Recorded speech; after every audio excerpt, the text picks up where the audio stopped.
Hello and welcome to Surveyor Says, the podcast from the National Society of Professional Surveyors. Each week, we bring you fascinating guests that are involved in the profession of surveying. We cover a lot of ground, including Table A Talk with Gary Kent, Point of Order with the NSPS Joint Government Affairs Team, Future Focus, highlighting current and future leaders of the profession, and everything survey-related in between. Thanks for joining us here on the podcast, and hope you enjoyed listening to this episode of Surveyor Says.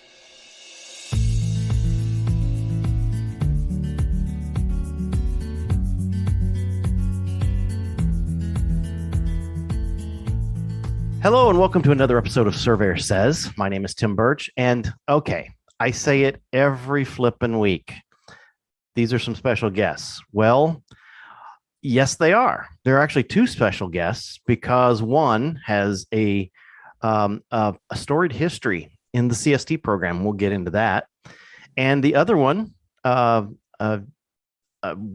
say it's one of his mentees. Has just recently graduated from the Illinois Professional Land Surveyors Apprenticeship Program, the new batch of apprenticeships that is something that IPLSA started just recently, and very, very proud to say that he's a graduate of that. So today we're speaking with Larry Harvey and Ryan Baker, both of HLR in Elgin, Illinois. I've got to give a little bit of a shout out because good friend Jenny Lyons runs the show over there, and really always been impressed with the operation, with what they've done. But Larry, let's talk about Larry for a second. Larry, when did you first take the CST test? Oh, I was thinking about that, Tim. It's been a long time.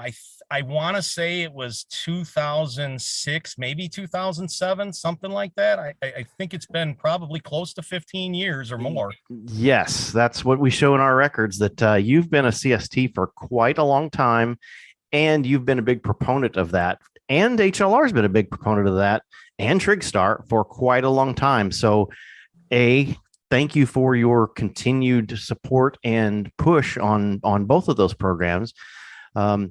Ryan, how long have you been in surveying? Not quite as long. Surveying for nearly 2 years. And just recently that program culminated in my CST I in the last couple of months. Very good. Well, this is Mr. Ryan Baker. I forgot to properly introduce you. So tell us a little bit, Larry. I mean, you've been at HLR for quite a while. Tell us a little bit about the company and the culture there, and what has led to the support of the CST program, the TrigStar, and bringing somebody like Ryan in, and how that just fits.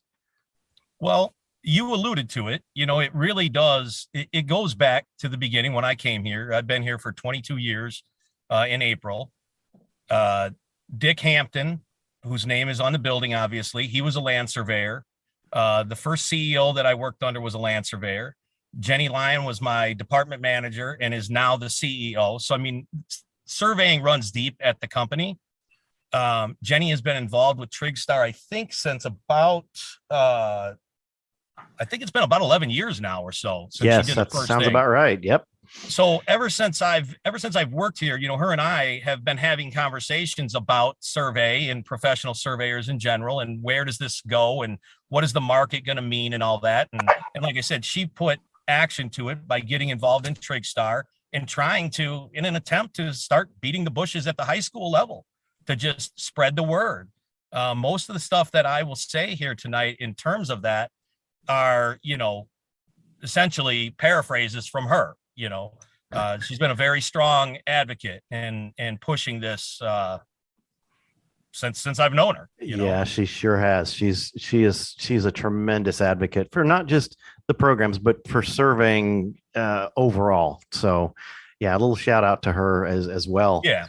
Well, that's good. It's really it's nice to hear that, even it's a multidisciplinary firm, but how, like you said, how deep the roots of surveying really lie within the company itself. Yeah, for sure. And that's been that's been a real advantage to us, for myself and for Ryan and for the young guys that are going to come up behind us, to have that there. A lot of firms, could have potentially shopped out survey work, or, a lot of firms do, they don't do in-house survey. They just sub it out, that's never been an option here, never. Well, good. Well, I tell you what, I do want to go a little bit different path here. So Larry, tell us, every surveyor has a story on how they got into the business. What dragged you kicking and screaming into the surveying profession? Well, I'll be honest. I'm glad you asked me that. I saw a simple one-line ad in a newspaper. Now, I live about 90 miles outside Chicago myself. Elgin's probably half that. So I was I was in between careers. I had left a place that I wasn't happy with. I wasn't, it was, to be honest, I was working as a garbage man. I'd been doing it for about 10 years. Decided I needed to change career paths. And I looked around, and I couldn't find anything. And lo and behold, one day I saw this ad in the paper, just like I said, one-line ad, called the number up, started talking to him, went in for an interview. And as soon as I got to the building, and we've completely remodeled the building since, but the minute I walked in the door, I just knew I had to work there. You know what I mean? Like, I wanted to work there immediately. I called my wife. I called my mom. I said, I think this is it. I got to get in this place. I met with two Daves, Dave Newkirk and Dave Hingston. We hit it off great. The interview lasted probably about an hour and a half. I was pretty sure, if things went well, I was going to get this job. Nice. And lo and behold, maybe a week or so later, I was out applying for other jobs. And my wife called to a place she knew I was applying. She actually called to the place and got me on the phone and said, "You're not going to believe this, but HLR just called you." And I grabbed the application and walked out of the place, and the rest is history. Oh, nice. Very good.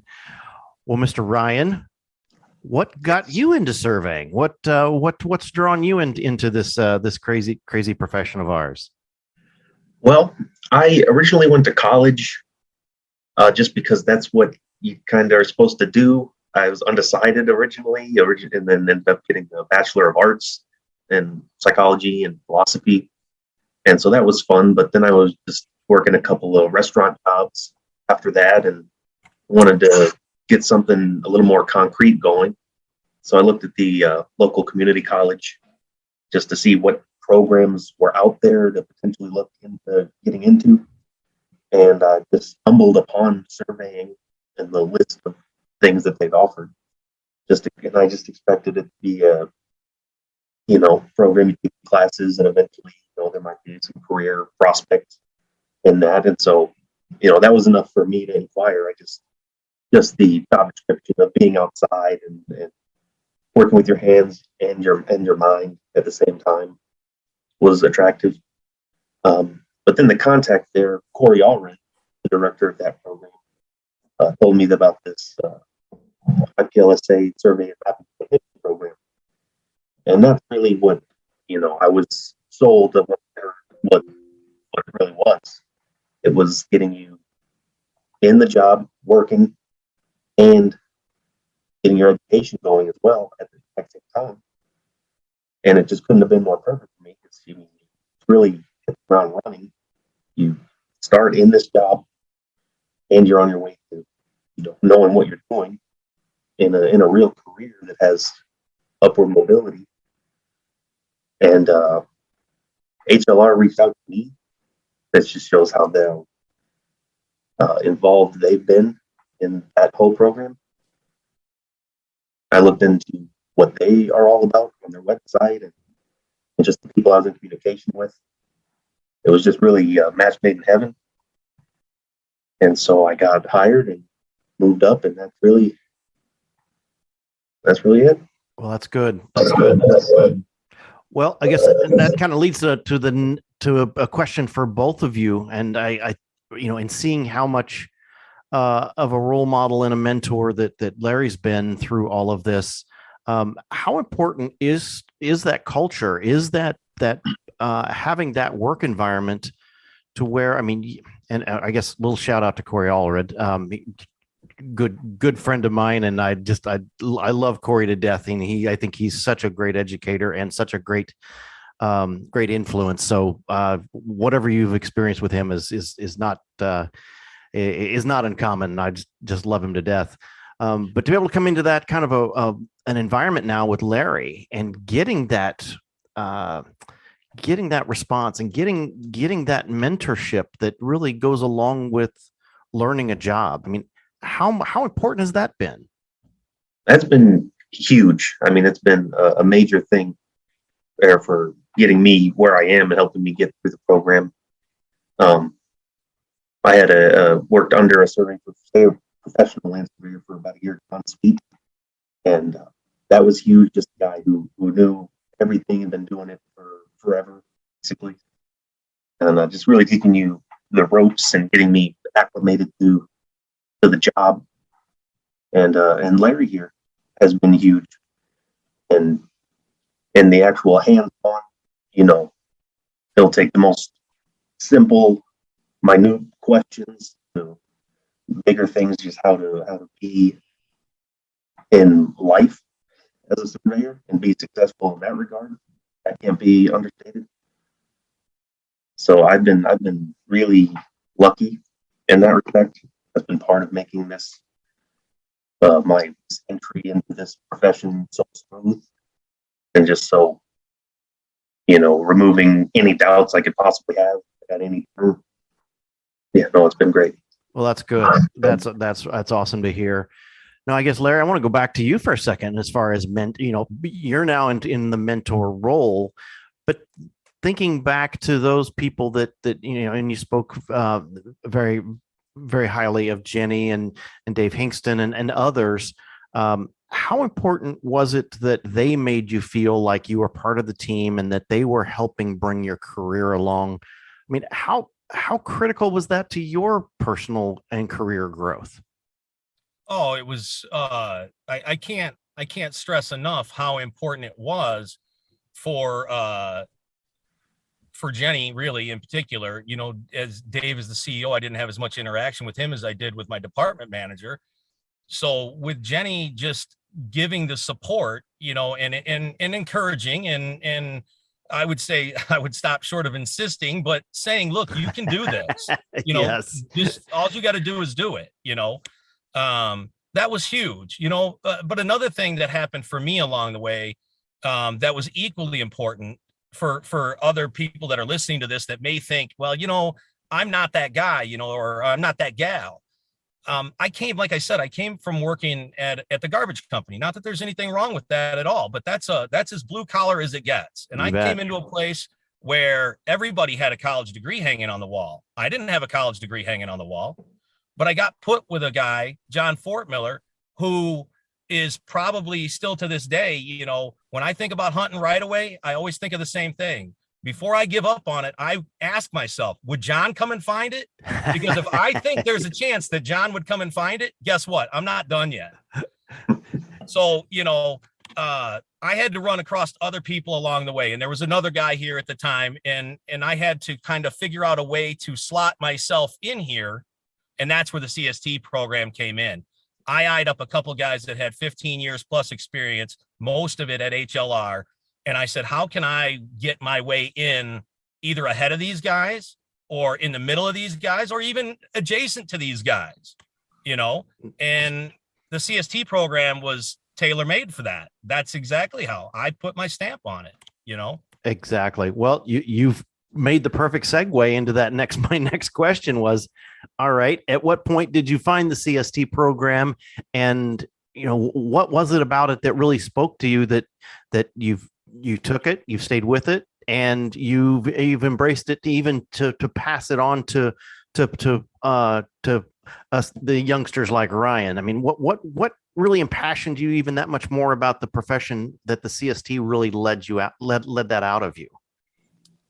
Well, like I said, coming here, and again, I can't stress enough. I had a complex, you know what I mean? I really did. Like I felt out of place. So I saw this as an opportunity for me to say, hey, I didn't do 4 years of college, but look, I did do this. And this says to anybody that really puts more value on paper than maybe they do on your actual actions, they could look at that and say, okay, I now know where this guy's level is, and it was important for me to try to, like I said, to try to rank myself or to try to fit in at a place where I felt I didn't really fit in the very beginning, not because of anybody else's fault, but my own insecurity about not having a college degree when I got here.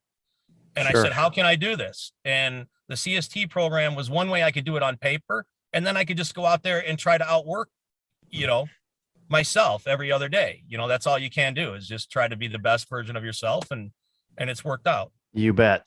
Now, using that going forward and using the program going forward, and for employees like Ryan, is it a good way to help encourage? I mean, obviously Ryan's is a success story. But I mean, is there that much value that you feel in the program that we really need to keep pushing it? Because like you said, it helped you with a career path. And that's the way it was set up for. It was that way to help teach some things, to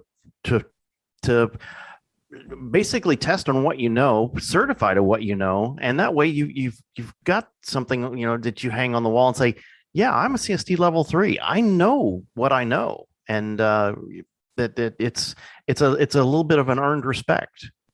Oh, absolutely. And I'm not alone in this. There's tons of guys out there and gals that have been in the industry for decades that don't have a piece of paper or anything. And maybe they're fine with that. And I'm not knocking them one way or the other, but there really is value. We're not going to do justice in 30 minutes or an hour or 2 hours, right, to try to explain the value in the CST. But my ability to get that piece of paper and to take that test and say, you know what, I do fit in, it has allowed me to embrace it, recognize my own struggles 20 years ago. Obviously I don't feel the way I did 20 years ago. So now I can look at young guys like Ryan. Ryan isn't going to toot his own horn, but Ryan doesn't need anybody's help academically. Ryan is an all-star. Ryan's going to get whatever material you put in front of him. He's going to be able to knock that out of the park. My part with Ryan is helping him get into the field and advance what John Sweet. And like he alluded to that, he was fortunate. We saw the value in this program and said, Ryan, you're assigned to John Sweet. As long as John's here, you're going to shadow John. And that's the way it used to be. That's how we would have built him back in the day. But that's not, nobody has 3-man crews anymore. Nobody hardly has 2-man crews anymore. Right. So, well, I guess that also warrants a little call out to John Sweet. I mean, yes, absolutely. He's to me, he's a local legend as well. That what he's built in his career, what I know of his reputation throughout the Chicagoland area, he's earned every ounce of that. So yeah, Ryan, if you're stuck with him, that's a nice thing. That's a great thing. Yep. Yeah. Yep. Absolutely. All right. Well, I want to switch gears just a little bit here. We're going to go back to you, Ryan, for a second, because the IPLSA technician program, the apprenticeship program,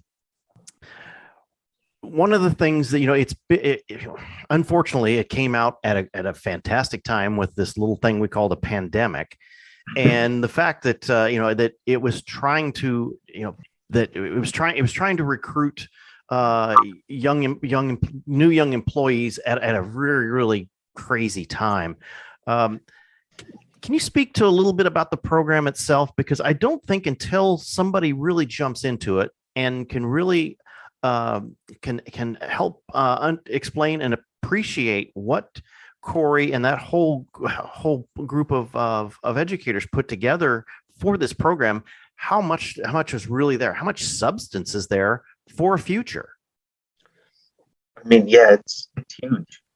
It's built for employers and prospective surveyors, and it really tailors to people like me, anybody coming out of high school or college and looking to establish in a career, maybe that didn't know that they wanted to do survey or what survey was, and it really gets you going just immediately. You're working day one, and then with the program, it's a 2-year program, and so you're taking classes while you're working, and they're hybrid styles, so mostly online, and you'll meet for 3 labs per semester, typically, where you'll spend all day Saturday and half day Sunday in the field,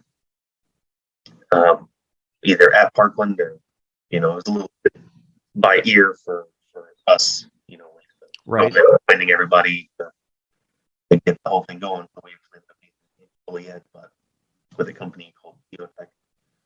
But you're getting that hands-on experience in a classroom setting, essentially, which is really big because just getting someone started in the job is fantastic, but there really isn't room to make mistakes or to have somebody kind of hold your hand through the basic things. You'll pick it up through osmosis, but to have time dedicated to do that, I think is pretty interesting to get acquainted with really the basic procedures and the survey related terminology and equipment.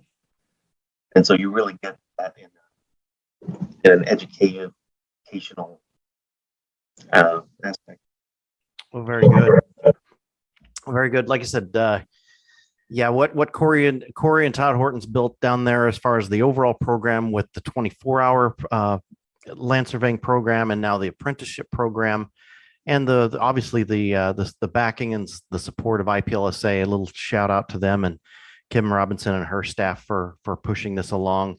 And another person I do want to give a shout out to, because he carried the ball on this apprenticeship program pretty far, and that's another good friend of mine, Mr. Tim Murphy, the NSPS director for Illinois and our workforce development chair at the national level. He did a lot of hard work on this as well, and trying to make it work. So I'm just so glad to hear your experience, Ryan, because I mean, not that you need to know this, but I don't have a college degree. I started in the field. My dad was a surveyor. I got called into the field in high school, and that was my path. And and to Larry's point, there is nothing more intimidating sometimes than to walking into a group, a room now with PhDs, educators, and to say, oh, by the way, I don't have a degree. I don't have any credentials, but yet to be able to still stand there and go, yeah, but I'm a surveyor. I'm a professional land surveyor. I do know these things. I do have these accreditations. I do have these CST levels, or whatever it may be. And you should be proud of that. And it's the both of you have achieved so much. Ryan already in your career, and Larry with everything that you've done here is incredible. That so I guess my question for you, Ryan, is what you've got your foot in the door here. What's your next steps? You got your CST level 1 under your belt. What's the future for Ryan Baker? Well, I've got an eye toward licensure, and so I'm kind of exploring what I would take to get that going.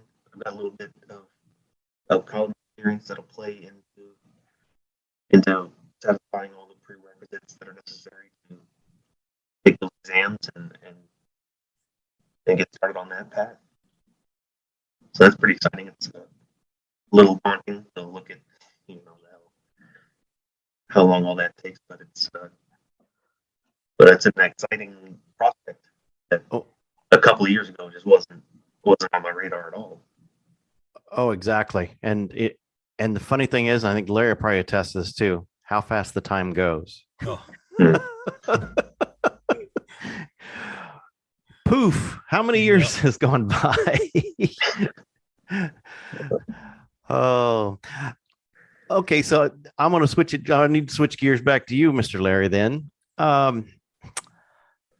What would be your advice for Ryan and future surveyors like Ryan? What based upon your experiences and based upon what you know about the profession and the steps people can take now, whether it's conventional college or the apprenticeship program or what have you, what would be your advice to somebody getting started in surveying right now, knowing what you know now? Well, I mean, I certainly am a huge advocate for it. Go as much of that education as you can get. I would start with, I would figure out if PLS is a realistic goal for them. I would hate for somebody to spend a lot of time on something that may, let's be honest. If you got a wife and a couple kids and you need to do 10 years of schooling while you're working, it can happen. I'm not suggesting that it can't, but that's a big ask. So maybe that person might be better suited to use the CST program. Now, if you're 20 something, and like in Ryan's case, where he's got half the schooling done or whatever the number may be, get on it. You're not going to be any younger. I wish, it's just not to be for me. So any young guys that I get around, you can bet I'm telling them all the same thing. Get in school, get as close to that degree as you can, and get that PLS. Look, it's already huge. We need them. Right. And that's funny you mentioned that, because that's something that we've been obviously been watching for a number of years, and really we're starting to crunch even more numbers on where we're going to be at with licensees in 5-10 years. And it used to be, we would say that, in the next 5 to 10 years, we're probably going to be down 30, 35, 45% of our licensed surveyors simply by attrition, because the average age being so high. I think the other part now is that, but we're in such demand, and that license is in such demand. Unfortunately, I'm going to say we're going to have a number of surveyors stick around simply because they have that license, but they're not going to be effective because they don't know the technology. They don't know how surveying is really done today, other than they've got a stamp. And unfortunately, one of these very low number surveyors that decide to stick it out into their 70s and 80s isn't going to do Ryan any favors. No. Chances are. That's not, like I said, there again, that's not completely across the board, but more than likely he's going to teach them something before they'll teach Ryan. Sure. Yeah. So, I think you hit it on the head, and if there was one thing that came out of the pandemic, was the fact that we've proved to ourselves that hybrid education works. We've forced a whole bunch of school age kids to do it, and we've forced a whole bunch of the workforce to do it. And now people want to work from home and do these things. We can get that education remotely as well, and I think there's some good content out there. So, yeah, Ryan, keep at it. You're gonna knock this out of the park. So I don't have any doubts about that. Appreciate that. So I guess, in kind of a wrap up question, actually to the both of you, and Ryan, I'll throw this to you first. How does the future of surveying look to you? We know we're busy right now. We know we've got work out the wazoo. We know there's a shortfall of surveyors and technicians, and just it seems like everybody wants everything yesterday. What's it look like to you, even looking past that, in as far as what your career is going to be able to provide you? To me, it looks fertile. I mean, it's not going away. It's growing. You mentioned the technological aspect of it. That seems like it's growing at an exponential rate. It's exciting to be around while that's developing. I think that's going to continue to do so. Just the efficiency you get out of things like that. Things like droning and scanning that was just not around a while ago. Learning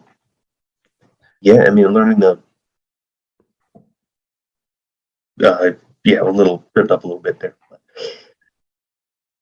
No, it's perfect, because, and I think, that's something that I think Larry and I can both attest to and appreciate, and what we've watched grow in our careers. I'm thinking back to, some of my early days, well before GPS came around, and, I've said all along and throughout my career since GPS come along, that was the greatest. Real-time networks with GPS is the greatest tool that, not that the EDM wasn't bad, and not some of the laser scanning, some of this other stuff, but RTK GPS with a real-time network has just always been my my favorite tool. And so, Larry, really same question for you. Based upon where we've been and what you've seen, where do you see, and even your career path, and what still to learn and still to accomplish within your career for the future of surveying? Well, I mean, I'm very optimistic for the future of surveying. Obviously, as we've alluded to here tonight, there's a supply and demand issue for surveyors. Back to your story previous to this question, the 70-year-old guy with the low number, he's going to need a CST III out there with a boundary certificate to go out and get that field work done for him. And Bingo. how is he going to differentiate between me and Billy? If Billy's got nothing and I got the CST III, guess what? He's going to pick me to go out and get that work done for him, whether he's ever worked for me before or not. So with that said, again, another reason to follow through with the CST. You can have both, by the way, guys. If you got your PLS, you could take the CST too. See what it's about. You're not gonna have too much credentials. Let's be honest. Exactly. Exactly. Our future here, Tim, is bright. HLR runs to technology. So we've got Regal Scanner, we've got SX10, we've got R12 GPS units, truck mount for the Jeep or for the scanner unit. There's nothing that we don't have if it's something that we need. Hydro, you want Right. the river done, we can do the river. You want a big boat, you want a little boat, you want a remote control boat. I mean, whatever it is, it's in the closet here, and we've got a tool for that application. So if I were a young man, I'd be really excited because I'm going to be getting my hands on all that stuff. And if I'm an old man, then I'm really excited because what my next step is going to be here is I'm going to try to bridge the gap between our phase 3 department and survey technology. There's a lot of equipment that we can use on a day-to-day basis to assist our phase 3 department, because just like surveyors, there aren't enough engineers either. We need them all, especially in Illinois, and I'm certain that it's probably that way across America. Yep. So if we can, like I said before we really got started, contractors are moving at the speed of technology. We've got to match them. Otherwise, we're getting left behind. We have all the smarts in the world. We just need to figure out how to put it with the technology that we have and get that data collected as fast as we can and then filter through it so that we have a good deliverable for the client in the end. Absolutely. And, and I'll even throw in there, like, with your data collection that, the surveying profession needs to embrace the GIS community that much more as well. All of this data we're collecting and it can be easily manipulated and managed in GIS. I mean, it's survey grade data, but it can be managed in a different way. We've got to be willing to work with the GIS community as well. It's all coming under the same circus tent to put it in a little bit of an analogy, but no, I think you guys have hit a home run here. Ryan, you found a great home. Larry, you've provided a great home for people for many years, and you're really set up a great environment there for learning. And it's one thing to fall in a career, actually to fall into a job that you just go in, make your paycheck, go home every night. You've developed an environment where careers are built, and I applaud you, Larry, for putting that together. You and under Jenny's vision and her predecessors, and Ryan, you've got a heck of a future ahead of you as well. Tim, on that note, while we're speaking of that, I am also supposed to make a little bit of an announcement here that in regards to the CST program, anybody out there that wants to take the test, needs a proctor, we have the office space available. We'll open it up on any Saturday. If it's one person, if it's 10 people, we'd love to fill the place. So anybody that's looking for a proctor in the Northern Illinois area or wants to travel or whatever, Jenny is more than happy to step into that role and see if we can't get some of these young students tested and get them certified. Duly noted, and we will add that to our social media postings and make sure and get that out and help spread that word, because it's and that's been one of kind of a catchphrase that I've really kind of hung on to especially these last 6 months of stepping into this new role is nobody's going to fix it for us. We have to do it ourselves. And having people like Jenny step up and say, if somebody needs a CST Proctor, come to me. I'm here. I'm available. She's making herself available. Obviously, Larry, you're making yourself available for Ryan and anybody else that's working under your tutelage. That's what this profession's all about. It's about being able to help each other out and to give back. And you two and HLR are a perfect example of how that gets done. No, that's appreciated. And again, it's me just paying it forward. You know what I mean? I wouldn't be here if there weren't people doing for me what I'm trying to do for Ryan and Garrett and the other young men and women that we have here. It really is. It's us trying to just fix this thing on our own and just keep it moving. Well, very good. Well, gentlemen, I know it's getting into your evening time, into your personal time, and I appreciate the time you've taken to share this story with us, because it's such a great story, and what you two have accomplished and now together is very, very exciting. You both should be complimented on your passion and your follow through on getting this stuff done, and we appreciate you taking the time tonight. Absolutely. Thanks, Tim. All right. Well, that'll wrap it up for this week. We do have several good guests coming up in the next few weeks. So wherever you subscribe to your podcast, please hit us up, and we'll talk to you soon. Thank you.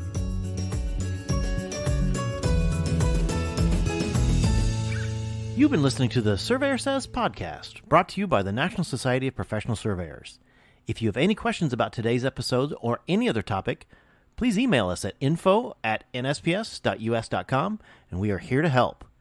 Visit our website, nsps.us.com, to learn more about our association, the programs we administer and support, our sustaining members, and information about future episodes of Surveyor Says. Subscribe to the podcast on iTunes, Apple Podcasts, Google Play, iHeartRadio, Spotify, as well as our podcast host, Podbean.